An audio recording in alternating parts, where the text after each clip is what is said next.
I don't think I could do it without the community. When we're living back in London, it was a very, very busy life. We didn't have as powerful community like we have at the moment. And it was hard. All moms need to some degree a community. It's not fluff. It's really the infrastructure that makes it possible to operate and like support the family in general, but also support the mom.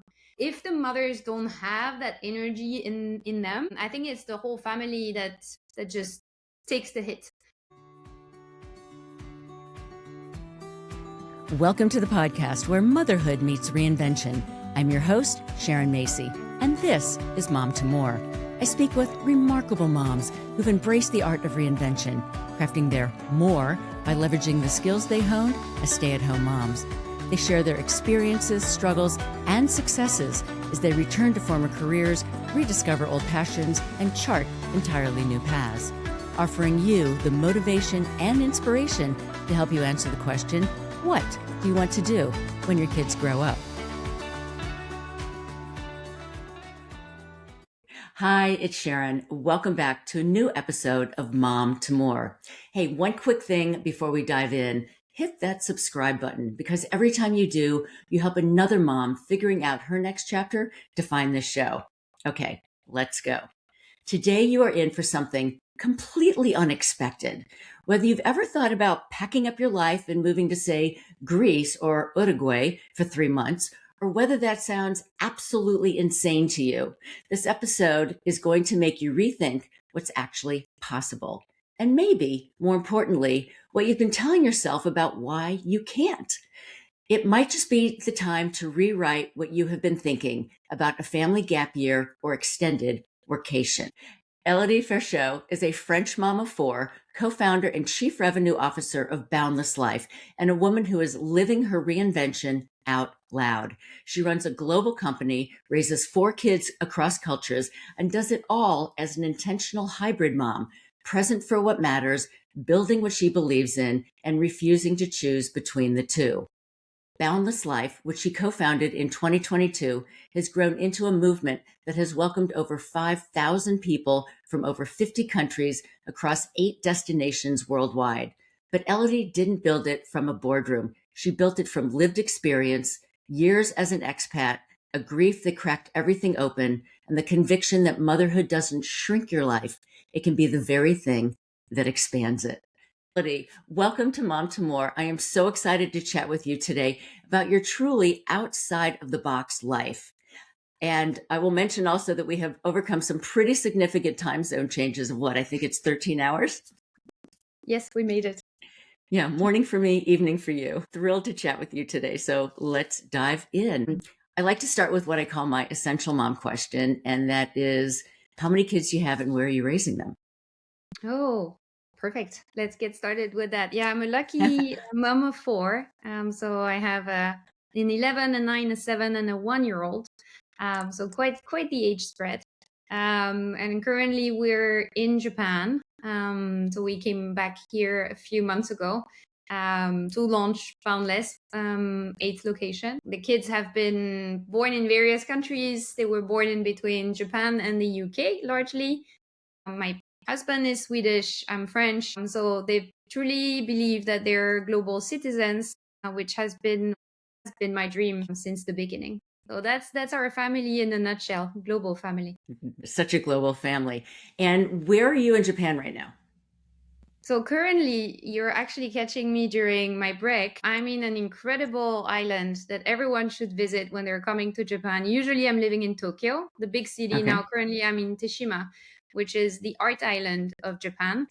So we've just spent the whole day enjoying incredible art with the kids, which at the end of the day is, I think, for me, the epitome of traveling, like being able to enjoy new places, getting the kids exposed to incredible culture and enjoying those moments together.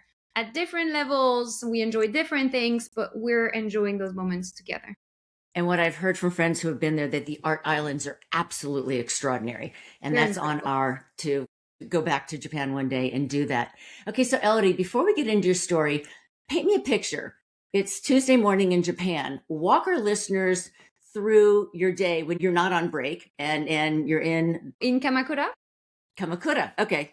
I mean, believe it or not, but we actually have a pretty structured life. We're traveling around the world, but it's slow travel. So when we're in one location, we actually go through a routine, which for me is really important as a mom of four, and more importantly, really matters for the children. I believe. So we'll be waking up, and everyone will get ready for school as usual. The kids will get started with school at 8:45. That's when the Boundless Mhm. School starts. All the kids are gathering up. We drop them at the education center, and they'll be there until 3:30. So every day, like they will go to school and have their normal day with their teacher and their friends. Mhm. And in the meantime, I'll be heading to the co-working space where most of the parents are actually working together. So it's a lovely space, very productive, where we can all run our various operation and also connect. So have some common time together. There might be also some activities that are scheduled. And so trying to make some time for, I don't know, learning about tea ceremony or going to a pottery class with a sensei on location, and then eventually picking up the kids again at 3:30. There will most likely be an impromptu play date or some kind of gatherings because the families often spend time together after school. And we love to have that spontaneity happening on location. Dinner, and then very often I will have some work again going in the evening when the kids are in bed, like a podcast like now. And I don't mind working until, 10, 11 if needed, just because I've had the quality time with my kids when they were the most receptive and when I was the most receptive, largely between 3 and 6.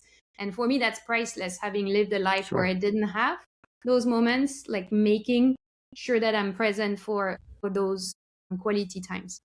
Right. That's so important. And just what an invigorating day you have. And also being in another country, living that culture, I think it's fabulous. Okay. So, as I said in the intro, you are what I call an intentional hybrid mom. You are raising your kids while building this company, but you have the benefit of a built in community. So, how does that help you and your partner raise your family? I don't think I could do it without the community. I've had I feel like I've had different lives. When we're living back in London, it was like a very very busy life. We didn't have as powerful community like we have at the moment, and it was hard. I think all moms need to some degree a community. Community is really the infrastructure. It's not fluff. It's really the infrastructure that makes it possible to operate and support the family in general, but also support the mom. Because we generally talk a lot about making sure that the kids are fine. But if the mothers don't have that energy in them, I think it's the whole family that just takes the hit. And the Mhm. community is there to support when there is a day that is a little bit more off and there is extra support needed, or just simply to get like additional inspiration for the kids. I always say, like, my daughters have grown a lot through being exposed to other parents as well, Mhm. like learning from them. I'm not able to provide everything, and I know my Right. own limitation. And I find it beautiful when, suddenly one of my daughter connects really well with another mother and they're able to have like really intense conversations around other topics. I find it so enriching. And that's for me the power of the community for my children, Right. but also for me as Also, they say it takes a village. So you are really living that phrase, yeah, it does. to And raise your family. like you would have asked me the question, let's say like 5, 6 years ago, I didn't understand back then the power of the community. When we started Boundless, we really thought a lot about the education program at the center of it. And what quickly became the reality is how much like we need this community and this support network around us as we're growing families. This is something I feel that we've lost to some degree, like in big cities when you have Mhm. like a very fast pace. It takes time, it takes energy to invest also in the community, and we don't always Right. have it in us, but it brings back so much to the family and to the parents. I think this is the beauty of this village. It's really an extraordinary organization and the opportunities that you have. Even before Boundless Life, you were already living a pretty unconventional life. Before the company existed, you were, you clearly have what I'll call a travel and adventure mindset. So, how has living around the world shaped your children?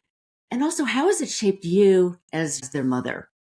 So for my kids, I think raising your kids globally is really helping them to grow up with the understanding that there are many ways to live, I think, and many ways to belong, many ways to be at home in the world. For me, that really feels like a gift. They're obviously learning to be like more independent.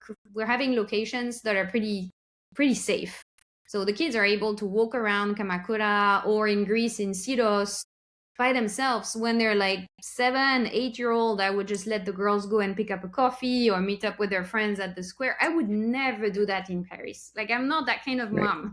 I would be scared, but in those locations it's so safe, and that feeling of independence is everything. And for me, I think as a mom, having been able to build a family across different culture hasn't been always easy, Mhm. to be fully transparent, especially as a first mom. I found it extremely confusing. Everyone had a very strong opinion on what a mother should do. Oh, My yes. Oh, mom, who yes. is a French mom, had a very strong opinion. My mother-in-law, who was Swedish, my mama tomos, my Japanese friends had a different way. And then I was hanging out with American moms who were doing it completely differently. And I was so confused as a first mom. But Mm, I think eventually, like mom of 2, 3, 4, I found it like easier and easier, like started to understand who I was. And then suddenly living globally was a gift because I could pick and choose. Like there are some things that made sense in the way that Japanese mom did it, some ways that didn't make sense for me. And so I didn't take it. And it kind of built, I think, in a clearer way what I was mhm. hoping for my family. But it was not Yeah. an easy ride. Well, there are so many opinions about what a mom is and what a mom should be and how she should act. I think the beauty of what you're doing is that you have all these different cultures to choose from, and you can sort of pick and choose what really resonates with you as a woman, as a mom, and and and take those pearls, and carry them with you, right? Yeah. Yeah, Yeah. definitely. And in that sense, I think Japan, where we've lived for a very long time, and where I've had like three of the children, Hmm. has been like incredibly rich and meaningful for our family. It's beautiful to see like how close Japanese mom are to their kids, how warmly they raise them, but it also has made me very aware of how strong cultural expectations around motherhood can be, because they're very, very Yeah. high in Japan, as you might I have heard. I realize Um, that, yes. And I want to get into that. First of all, you must speak many languages, right? I try to. I'm not fluent, but yeah, I speak quite a few languages. That's always helpful, even if you're not perfect. At least showing that you care and that you want to learn, I think, goes a long way. Absolutely. Absolutely. So when we first spoke, you mentioned that your brother's passing is something that you talk about as a real turning point in your life. How did that grief change what you were willing to do with your life? Yeah, that was 5 years ago. So right before Boundless, and for me, it was a very sudden and unexpected and tragic passing. So it was really a shock, and it was that moment of realization that life was could be so short. Um, that and that I was lucky enough to still be there. My role as someone still able to enjoy that life was to maximize it, make the most out of it, because I was still the lucky one on this earth and being to spend that time with my family, with my partner, with my friends. So it was really giving tribute to life. I think you can go both ways, right? It can be like terrifying, or it can Yeah. be this calling for something more profound and bigger in terms of life. And I'm happy that that's the way that I took. And since then, like, there is not a day that doesn't happen without me really feeling like, okay, like, I'm lucky I'm here. What are we Yeah. gonna do out of this day? Not in the feeling of like, oh, it could be the last one, like very tragic, but just more as Mhm. a, yeah, I'm so lucky to be here, let's make the most out of it. And I think that's Right. also where then, Boundless and this lifestyle, which is controversial, came up.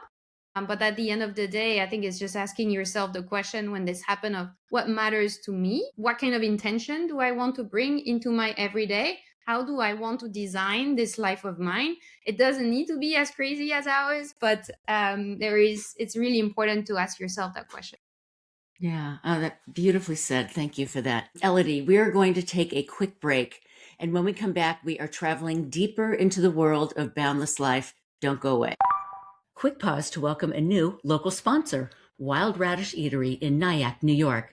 I've been getting their weekly home deliveries, and it's a total game changer, bringing organic, slow-cooked seasonal meals, baked goods, and seriously delicious snacks right to your door in the tri-state area.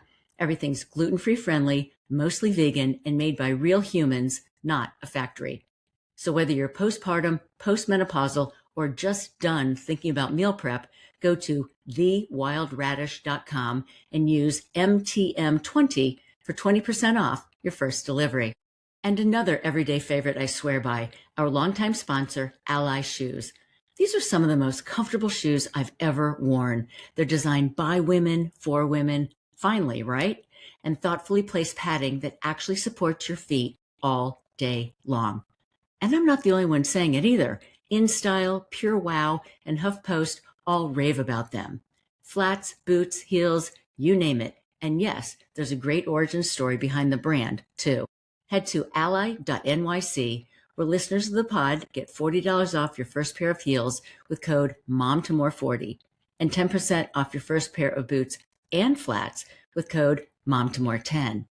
Ally is reimagining how comfort and function support women every day, and I love that. Hey, it's Sharon. We are back with Elodie Ferchaud, mom of four and co-founder of Boundless Life. If you are loving this conversation, please take a second to subscribe to the show so more moms can discover the podcast that's shaping culture. Okay, Elodie, I found this fascinating. The timeline of Boundless Life. You met your co-founders, and in 20 days, you had homes, an education center, and a co-working space up and running, turning this bold idea into a living, breathing community with 10 founding families. First, how the heck did you do that? It was a very bubbling and crazy moment. I think it was post-COVID, right after everything started to reopen, and everyone had this, craving for living and traveling again and experiencing life. And there was a big calling for everyone. And so, yeah, we pulled together the founding families. They were all looking for something different. And then we all came together in Sintra, and you just make it happen when you really want something to exist, and something that has never been before, and you find the right people, the right energy, then you just make it happen. It was You not just got to perfect. run with Like it. Yeah. we've come a long way. Like Boundless now versus Boundless 4 years ago, the values are the same, the mission and the vision are the same. A lot of the execution has changed, but it was a very invigorating time, definitely. I can appreciate that. Okay, so you just talked about that spark that made you want to move at warp speed, to get this up and running and make it happen. What did you not know that maybe you're glad you didn't know in terms of restrictions or things that, roadblocks that were going to come up your way? There are so many. I think I'm trying to focus on a few. Usually, when you build a startup, the number one rule is focus on one thing, right, and do it perfectly.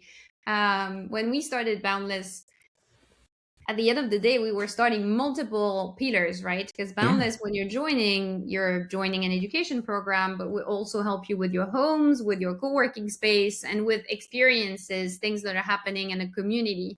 So it's kind of like a lot of different businesses. And so that was like I think the big hardship. It was making sure that all the different pillars were working as well as they should be. The second big one has been just the amount of human needs to manage.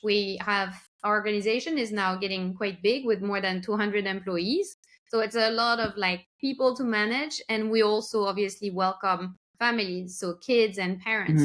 So it's a lot of emotions in general that we need to just take care of during times that are also like traveling. So there is a lot that is happening. So we've Right. had to staff up a lot there and learned a lot along the way. But that was definitely like one of the biggest learning curves for us Hmm. moving forward with the business. It's been a fun ride. And how did your specific marketing and sales lens shape what Boundless Life is becoming? So I was coming from a very, very different background. I've been managing like big brands for Hmm. P&G and Coty before, especially in the beauty space, and then moving into a program that is more about lifestyle and education and traveling. Very, very different. We started from like basically zero, and the market didn't exist. This kind of product didn't exist either. So there was really a lot to create from a marketing standpoint. We've focused a lot on explaining the story. Boundless is a very unusual product. So when you don't know it, Yeah. it's really hard to imagine what it can be. So that's why we focused a lot on content, explaining through videos, like how does it work, encouraging families to record their experiences and share so that others can imagine better whether it's right or not for them. And that has been really the key, like long form content, more videos, more experiences shared, for families to just to get a feeling on whether that would work for them or not. Right, right. And what countries are you presently operating in? So we're currently welcoming families in 8 destinations across 3 continents. So Oh, in Europe, we're able to welcome families in Portugal. We're in Sintra, very close to Lisbon, I've fairy been there tale town. actually. Yeah. You've been there? You've been, I've been to well, yes, Sintra. you've been Yeah. everywhere. Then we launched in Greece, in Syros, which is very close to Mykonos, gorgeous Mhm. island, the capital of the Cyclades. In Tuscany, Italy. We're in Spain as well, in the south of Spain, in Estepona. And we're also in Montenegro, in Mhm. Kotor, a very underrated, beautiful country in the Bay of Kotor, very close to Croatia. Right. Just south of Croatia. Yeah. Yeah, exactly. Yeah. That's right. Then we have 2 locations in Asia. So we're in Bali, Indonesia, and in Kamakura, so 45 minutes away from Tokyo in Japan. And then we're Mhm. also in Uruguay, in Latin America, and Right. many more to come. Fascinating. I'm feeling that travel bug, that itch, even though our kids are grown and flown. And this is really just for families, right? For families Yeah, with so at younger the kids. moment Yeah. we're focusing on families. Okay. We've had a lot of requests of other groups like single people or empty nesters, or the kids have grown and they still want to travel and have the Yeah. community. I'm pretty sure this will happen because our Mhm. families will also their needs will change. So definitely there are some opportunities there, but for the moment, only families with Right. kids between 1.5 and 14-year-old. That's the age Got span it. we're covering. Got it. So, why do you think community matters so much for women who are trying to reinvent themselves or thinking about what they're going to do when their kids grow up? So I've had a pretty big reinvention myself, and it was a hard one. But moving from like big corp to eventually, I had no clue who I wanted to be. But I think in general, when you're reinventing yourself, it's a very vulnerable moment. Yeah. That's what I remember. Like there is so much unknown.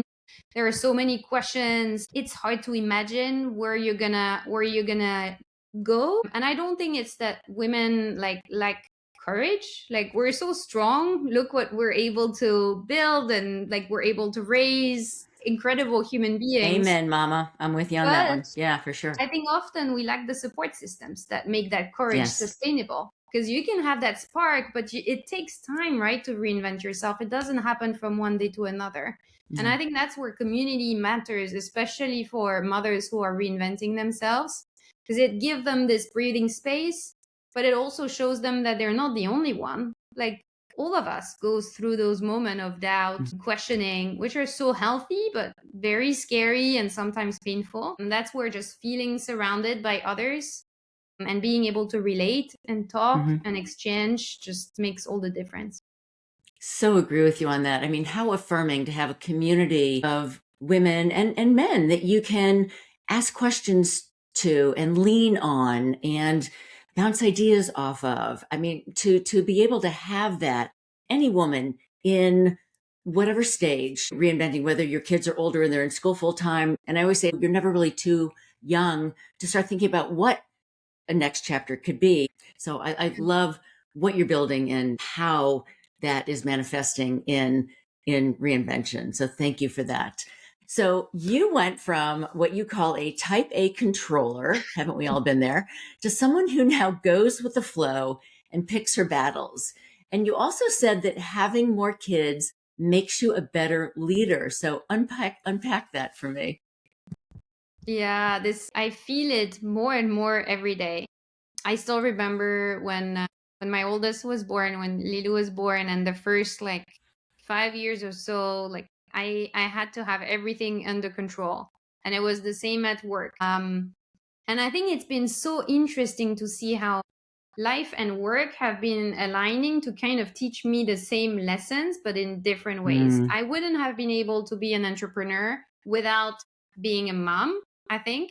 And at the same time, obviously, being an entrepreneur, I do think makes me also a better mom. And that's the kind of mom, at least, that I want to have as an example to my daughters and showing them that it's possible and that you can have fun and have that energy even as a mom. So they kind of like help each other or contribute to each other. But generally speaking, I think having, 2, 3, 4 children has just taught me that there is a lot that I can plan for, and it's useful mhm. to plan, like I've been doing during this trip. Like I've been planning for a few things, but then nothing always go according to plan. Like, and the more kids you Of have, like course. the more it's just impossible to have everything under control. But that was really hard for me to accept like 10 years ago. Now I'm very comfortable with, things going off script.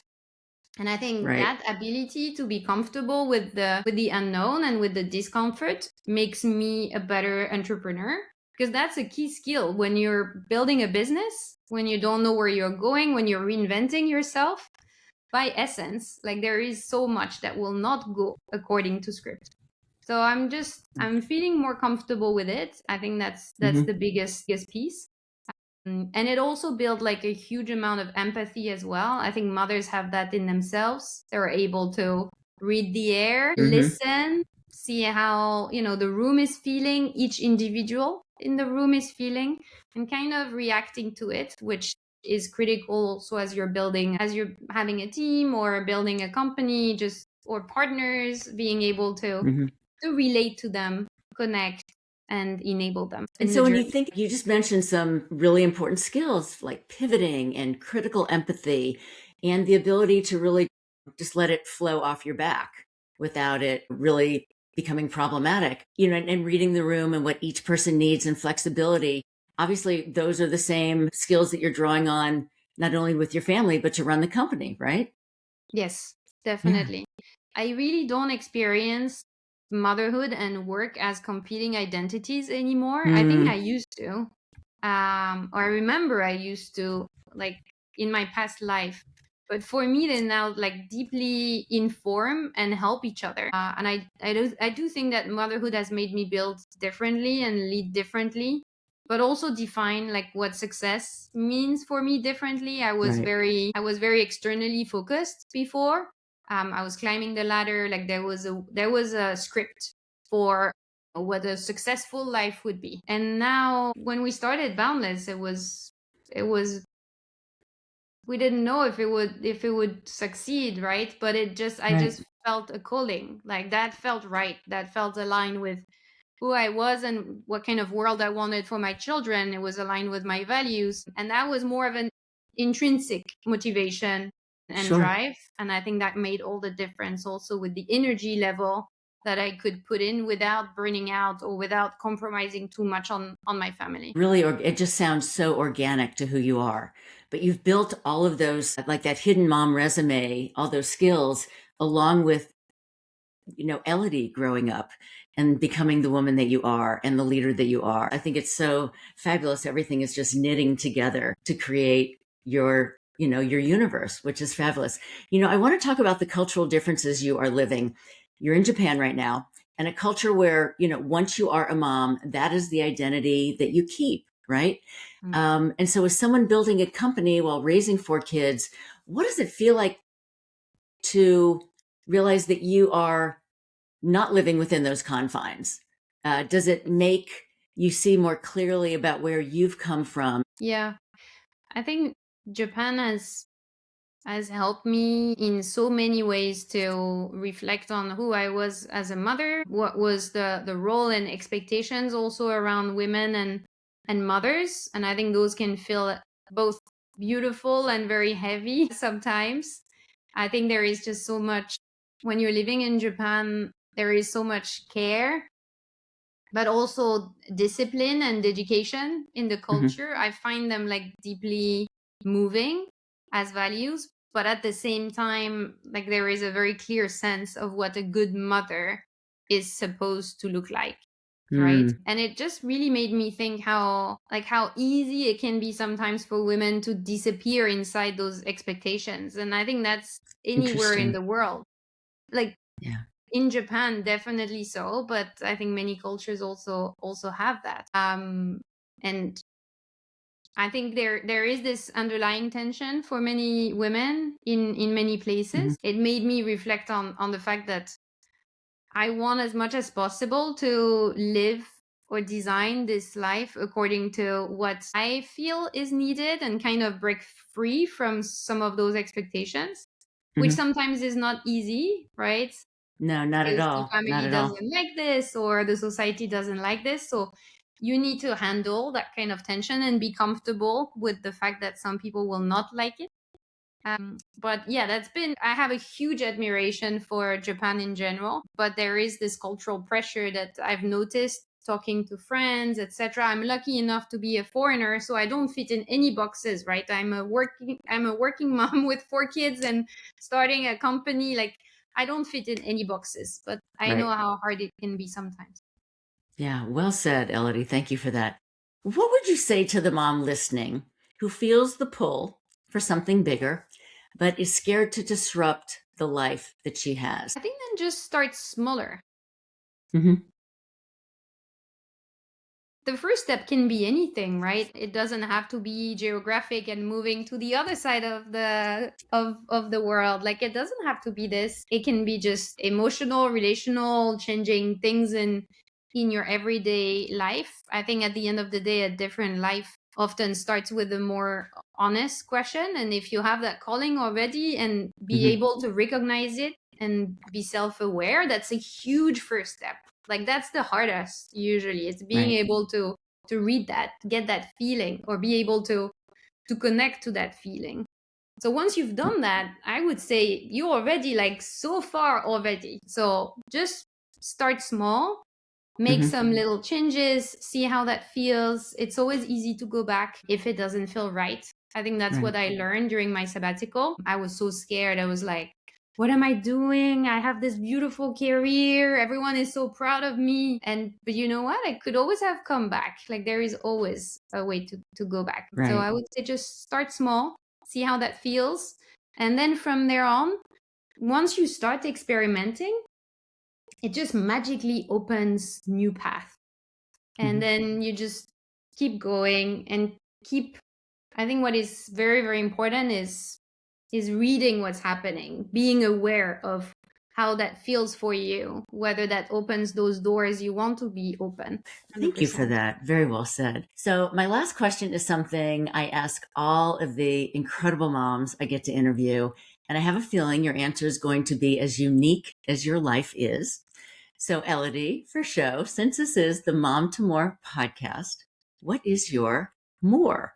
So when I was little, one of the books or the book genres that I loved reading was, and you won't be surprised, but it was about adventurers, and they would be walking. So they would, I remember the Poussin who did like the whole Africa by foot, or this crazy adventurer who did all around the equator. And I think that's something that I've always had in the back of my head. I would love to have just a year of adventure. At the moment, it's really you're gonna say, but you're already living an adventure. And yes, I am like living around the world, but there is still like a very strong structure. I like to challenge myself. I like to go for like a crazy bet. And so when the kids will be a little bit older, and they need me less, I think there is definitely this desire of going on an adventure that is also quite like physically and emotionally challenging, pushing myself, and maybe writing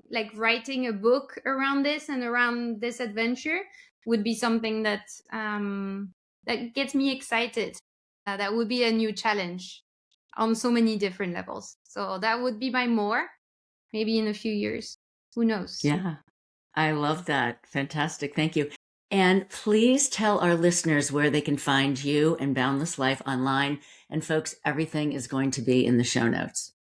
Yeah, there are two main resources I think for everyone. The first one is our website where you're able to read a lot more about Boundless. So it's boundless.life, and then you're also able to connect with our family reps, ask all the questions you want, schedule a call. They're all living the boundless life, so they're usually very good resources as well to ask anything. And then on Instagram, we have the Boundless Life account where you can see a lot of what's happening currently on cohort, Mhm. follow some families, see how their kids are doing, how they're doing, how they're growing. So I usually encourage also people to join us there and see. Elodie, what an inspirational conversation. You have so many pearls of wisdom. Thank you for that.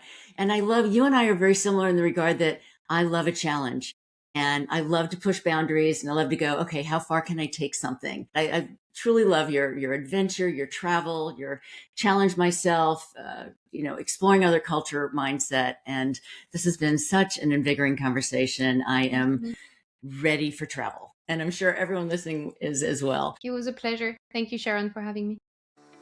This wraps another episode of Mom to More. If this conversation sparked something in you, hit follow or subscribe and leave a quick 5-star review to help more moms discover the show that's shaping culture. And remember, you already possess the skills and the experience you need to start on this journey because reinvention doesn't have an age limit.